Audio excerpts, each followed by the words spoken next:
안녕하세요. 올해로 결혼 10년 차인 여자입니다.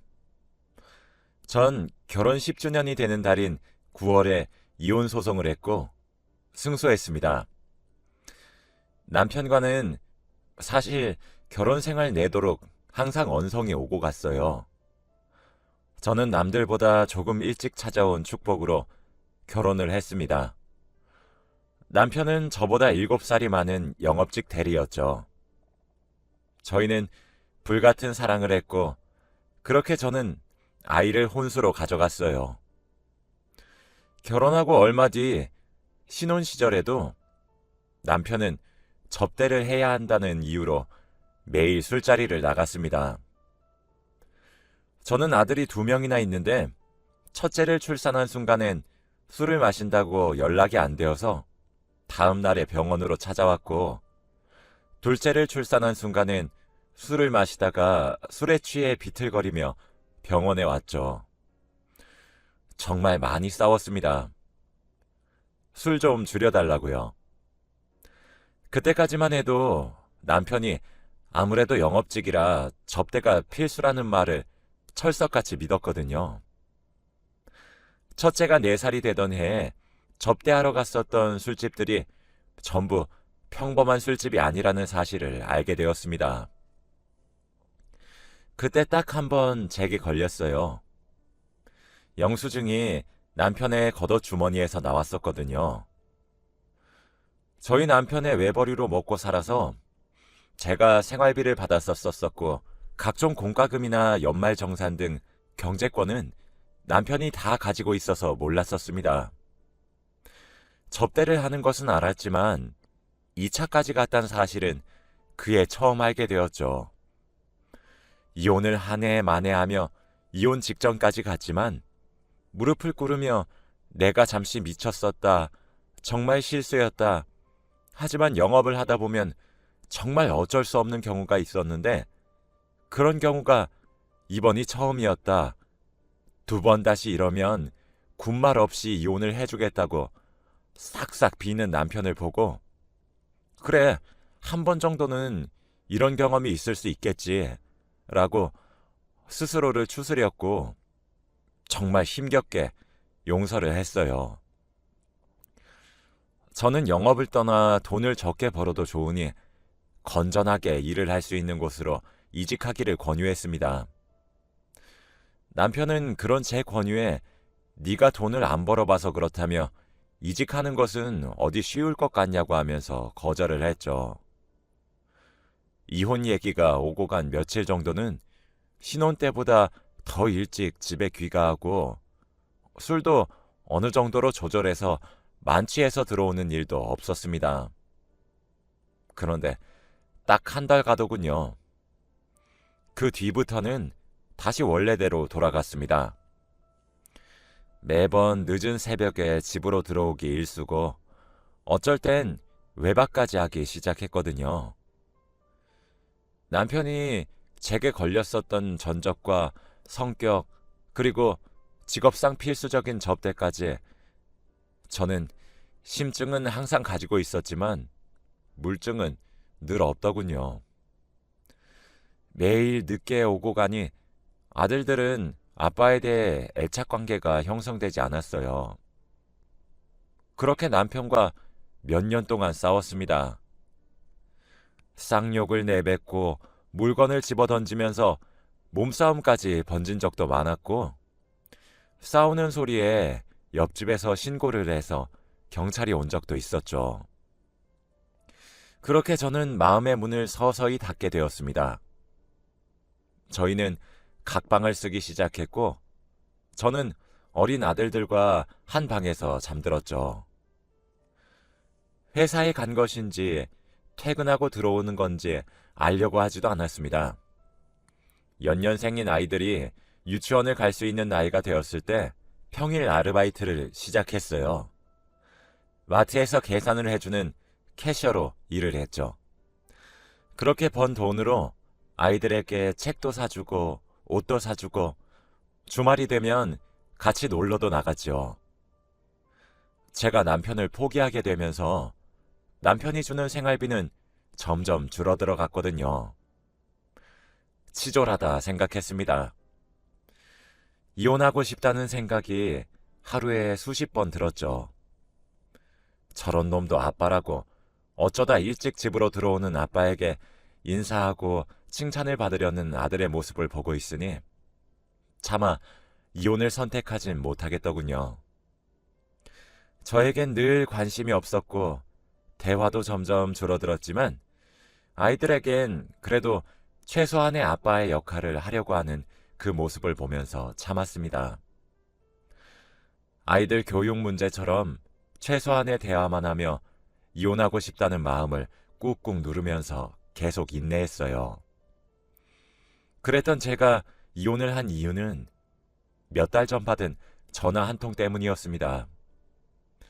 전 그날도 어김없이 아들과 저녁을 함께 먹고 함께 앉아 아이들과 TV를 보고 있었어요. 남편은 그날 아이들에게 치킨을 사오겠다고 약속했던 날이었습니다. 아이들은 그래서 아빠를 목이 빠지도록 기다리며 제게 보채기 시작했죠. 그땐 저녁 8시였어요. 전화를 걸어보니 알았으니 그만 전화하라고 성을 내더라고요. 그리고 전화를 뚝 끊었습니다. 주위가 시끄러운 걸 보니 또 술집이구나. 네가 그럼 그렇지 싶은 심정이었죠.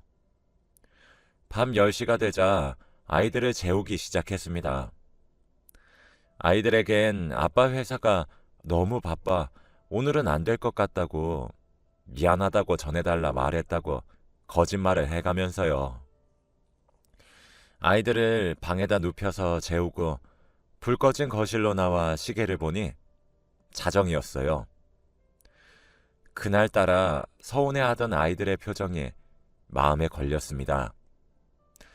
어쩔 수 없다는 말에 꾹 참는 듯한 표정들을 보니 정말 마음이 아팠어요. 해도 너무한다 싶었죠. 그래서 평소라면 아이들과 함께 잠을 청했겠지만 그날따라 남편을 기다렸다 얘기를 좀 해야겠다 싶더라고요. 그런 것이 바로 여자의 직감이라고 하나 봐요. 저는 남편에게 빨리 집으로 오라고 메시지를 보냈어요. 읽지도 않더라고요. 전화도 계속 걸었죠. 그것도 1시간 정도 하니까 지치더라고요. 그런데 새벽 2시 반 정도쯤 제게 전화가 한 통 걸려왔습니다. 남편으로부터요. 저는 전화를 바로 받았고 여보세요. 당신 지금 나랑 뭐 하자는 거야? 라고 소리를 질렀어요. 그런데 아무런 대꾸가 없는 거예요. 대화 소리만 들려왔죠. 전 그 대화를 듣는 순간 발밑이 꺼지는 것만 같았죠. 집에선 무뚝뚝하고 말도 많이 하지 않는 남편이었는데 난생 처음 들어보는 다정한 목소리로 상대방에게 말을 하더라고요. 함께 있는 남자에게 말이죠. 상황을 들어보니 서로가 달콤한 말을 나누다가 옆에 놓여져 있던 남편의 휴대폰을 실수로 만졌나 봐요. 부재중 전화 알림이 눌려져서 제게 바로 전화가 온 듯 했죠. 차라리 여성과 2차를 간 거였다면 그나마 제가 덜 절망적이고 비참하지 않았을까요? 믿기지가 않았습니다. 짧은 대화 후 이어진 소리들은 외면하지 말고 진실을 받아들이라며 증명을 해주는 듯 했어요. 전화기를 놓치고 전 화장실로 달려가서 아까 먹은 저녁들을 그대로 개원했습니다. 치밀어 오르는 배신감에 눈물이 절로 나더군요. 사실 심증은 항상 가지고 있었어요. 그런데 직접 제 두 귀로 진실을 들으니 무너지는 것만 같더군요. 입을 씻고 거실로 돌아가 전화기를 주었죠. 듣기에도 망측한 소리들은 여전히 들렸습니다. 그렇게 저는 전화를 끊었어요. 다행히도 제 휴대폰은 통화를 하게 되면 자동으로 녹음이 되었습니다. 혹시나 싶어 찾아보았더니 정말 깨끗하게 잘 녹음이 되어 있더라고요.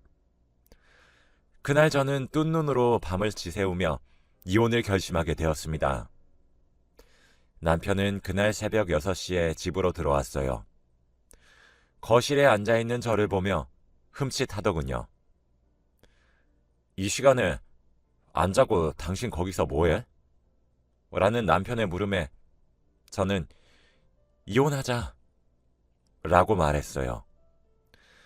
저는 처음 영수증을 발견한 이후로 제가 이혼 요구를 한 적은 단 한 번도 없었어요.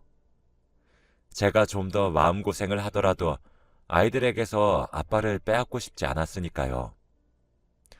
그랬기 때문에 제 심증을 외면하고자 남편에게 바람피냐고 떠본 적도 없습니다. 만약 바람피고 있다는 사실을 제가 알게 되면 전 이혼을 선택할 것 같았거든요. 남편은 갑작스런 저의 통보에 깜짝 놀란 것 같았습니다. 두 눈을 동그랗게 뜨고 현관에서 신발을 벗다 굳어버리더군요. 남편은 제게 뜬금없이 갑자기 그게 무슨 소리야? 왜 그래? 라고 한숨을 푹푹 쉬며 말하더군요. 그러면서 나 들어갈게 라며 자리를 피하려고 했어요.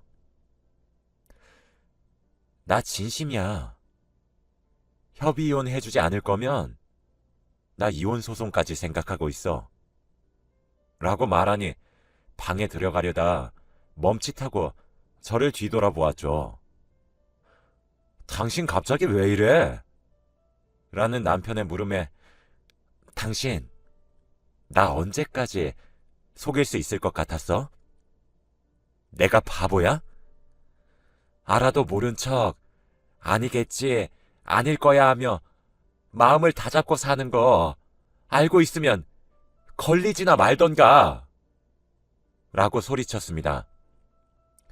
씩씩대는 제 말에 남편은 동공이 흔들렸고 갑자기 무슨 헛소리야. 그런 말 할 거면 방으로 들어가 라며 자리를 피하려고 하더군요. 그렇게 그날의 대화는 끝이 났습니다. 저는 다음날 간단히 짐을 싸서 친정의 아이들을 맡긴 이후 저녁에 도장을 찍어놓은 협의이혼 신청서를 남편에게 내밀었습니다. 이혼 서류야. 도장 찍고 이혼하던가 아님 소송 걸 테니까 알아서 하도록 해 라고 했더니 남편은 당신 진짜 갑자기 왜 이래? 갑자기 무슨 이혼이야? 우리 애들은 어쩌고? 저는 그 말에 정말 이성이 끊어진다면 이런 거구나 싶었습니다. 애? 애들이라고 했니? 당신 어쩜 그리 낯짝이 두꺼워? 어쩜 그리 뻔뻔하냔 말이야? 라고 소리를 질렀고 당신이 매일 영업하는 남자니 어쩌니 돈을 벌려면 어쩔 수 없지 않니 어쩌니 하는 그 말이 거짓부렁처럼 들려왔어도 아니겠지 믿었던 영수증이 나왔던 몇 년 전의 일도 남자라면 한 번쯤 하는 실수일 것이다 라면서 합리화했어. 당신 행동들을 보면 의심스러운 것들이 한두 가지가 아닌데 그런 거 하나씩 캐다 보면 내가 우리 애들한테 아빠 자리 빼앗을까 싶어서 내가 진짜 그런 진실을 알게 되고 정말 내 예상이 맞아버리면 나는 이혼이 너무 하고 싶어질 테니까 그래서 끝까지 모른 척을 하려고 노력했어. 당신은 나한테 늘 무관심했지만 아이들에겐 적어도 어설프더라도 아빠 노릇을 하길래 애들 얼굴 그거 하나 보고 버텼어. 근데 뭐? 바람을 펴?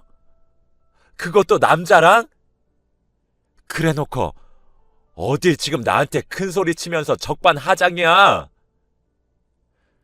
제가 분노에 몸을 덜덜 떨며 외쳐 쏘아부든 말에 남편은 멍하니 눈만 꿈뻑거렸습니다.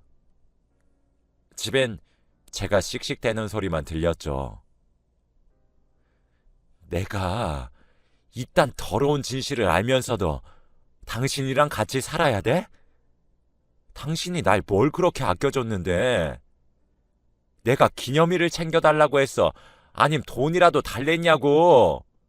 각방 쓰고 나서 생활비 주는 거 조금씩 줄여도 내가 불평불만 한 번이라도 한 적 있냔 말이야. 근데 지금 감히 애들을 들먹여?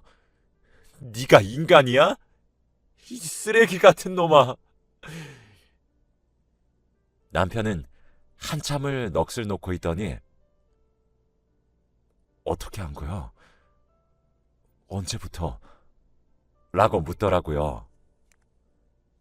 너는 지금 그딴 게 중요해? 라는 제 말에 남편은 그제서야 빌기 시작했습니다. 저는 진정하려고 노력했어요. 잘 되지는 않았지만요. 물을 한 잔 마신 후 남편과 저는 대화를 했습니다.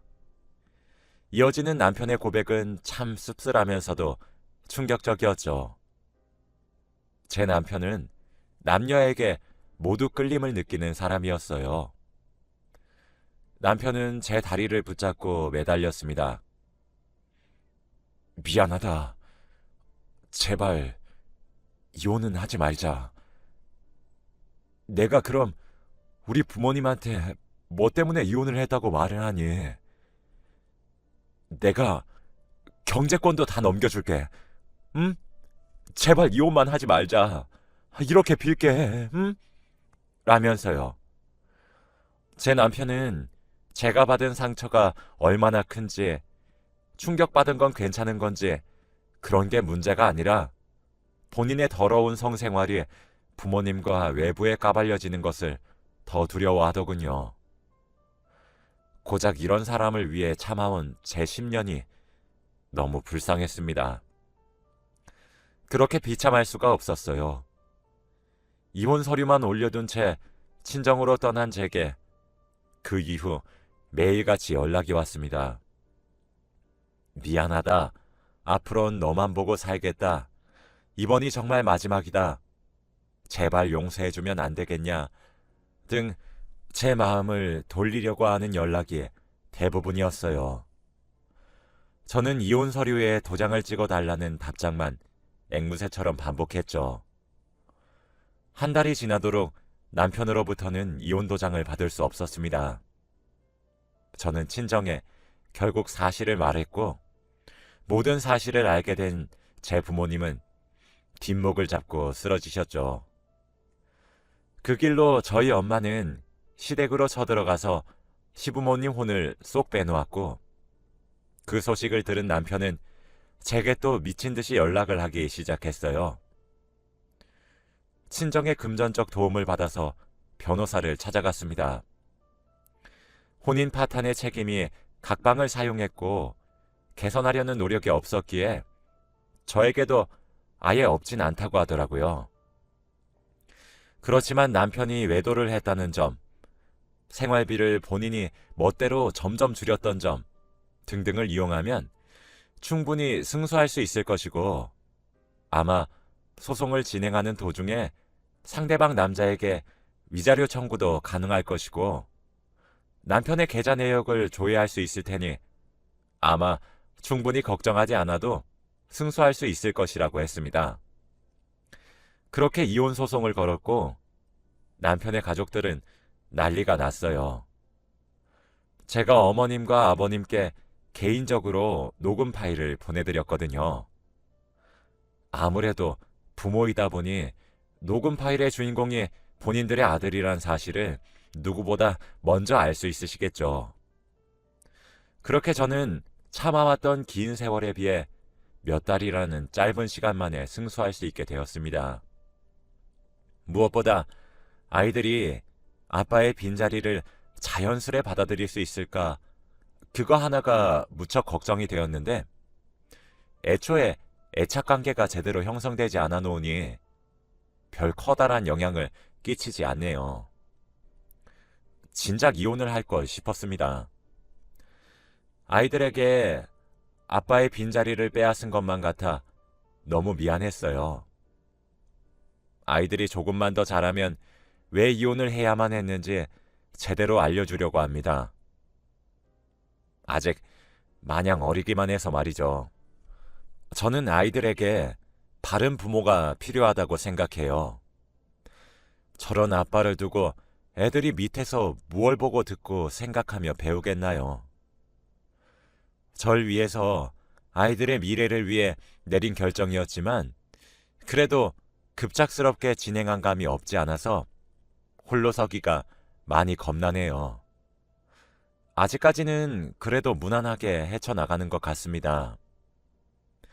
이제 한결 여유가 생겨 주위를 둘러볼 수 있게 되었네요. 전 그 뒤로 친정으로 돌아왔습니다. 부모님은 그런 속사정을 몰라줘서 미안하시다며 저를 껴안고 우셨어요. 결혼을 할 때도 부모님 가슴에 대못을 받고 잘 살겠노라 약속을 거듭하며 결혼했는데 또 대못을 박은 것만 같아 참 죄송한 마음입니다. 남편은 아직까지 연락이 오고 있어요. 여전히 술을 끊지 못한 모양이더군요. 어떨 때는 계속 미안하다며 2번 다시 내 눈앞에 나타나지 않겠노라 맹세하는 연락이 오고, 어떨 때는 이렇게까지 하는 절 보면 화가 치밀어 오른다고 독해 빠진 년이라고 욕설이 섞인 연락이 오네요. 며칠 전엔 어차피 이혼을 할 거면서 이렇게까지 사람을 피말리고 모든 것을 다 까발리고 그랬어야만 했냐고 비난하더군요. 저 때문에 자기 부모님께 온갖 욕설을 들어서 치욕스럽고 이런 정체성을 까발린 저를 도저히 용서하지 못하겠대요. 그래도 10년을 애들을 같이 키웠는데 이렇게 했어야만 하냐고 합니다. 저는 마음 같아선 수십 갈래로 찢어 죽여도 모자라다고 보냈어요. 이젠 전 남편이 된 그 사람은 술만 마셨다 하면 이런 식으로 지속적으로 연락이 와서 조만간 이 연락들을 모아서 또 변호사님께 상담을 받으러 가서 적금 금지 신청을 여쭤보려고 합니다. 가능하다면 아이들에게까지도 할 수 있는 방법을 알아보려고 해요. 전 남편은 저보고 매정하고 독하다고 욕을 하는데 전 제 아이들을 위해서 더 독해질 수 있어요. 그리고 개인적으로도 전 남편을 용서 못할 것 같네요. 제가 할 수 있는 최대한으로 매정하고 단호하게 굴 것이고 법으로 할 수 있는 건 다 해보려고 해요. 예상보다 위자료도 두둑해서 걱정은 안 됩니다. 혹시 제가 쓴 사연을 들으시고 이혼하고 싶다는 생각이 드시는 분들은 진심으로 아이들에게 이런 배우자가 정말 필요한 존재인지 한번 생각해 보세요. 오히려 그런 배우자를 부모로 둔 것이 더 불행하지 않을지 한번 고민해 보셨으면 좋겠습니다. 아마 아니실 거예요. 오히려 아이들이 받는 상처를 외면하시는 건 아닌지 생각해 보시길 바랍니다. 전 이혼을 하고 나니 삶이 더 나아졌거든요. 제가 사랑을 듬뿍 주며 키운 제 아이들은 커서 이런 선택을 할 수밖에 없었던 저를 이해해 주리라 믿어요. 다가오는 겨울은 정말 춥다고 하던데 다들 따뜻하게 입으시고 가정에 항상 사랑이 가득하시길 바랄게요. 제 글을 읽어주셔서